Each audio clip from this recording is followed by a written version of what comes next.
کہ لوگ جو ہے وہ ان کو آسانی سے برداشت کر سکیں۔ ہاں اگر زیادہ حکومتیں یا ادارے چلانے کے اخراجات کی ضرورت ہو تو جو زائدہ ضرورت چیزیں لوگ استعمال کرتے ہیں، جن کے پاس روزی وافر ہوتی ہے، ان سے زیادہ وصول کر کے ضروریات پوری کی جا سکتی ہیں۔ تو اس طرح کی صورتیں اختیار کرنا ضروری ہے کہ دو باتیں ہوں کہ امن بھی ملے اور روزی بھی وافر ملے۔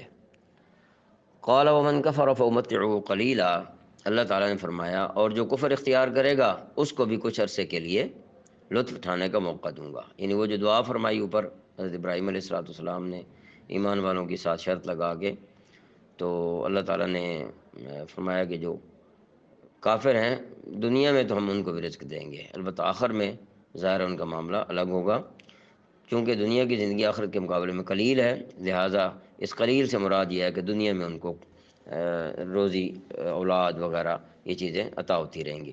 ثم اضطره الى عذاب النار، مگر پھر اسے دوزخ کے عذاب کی طرف کھینچ لے جاؤں گا۔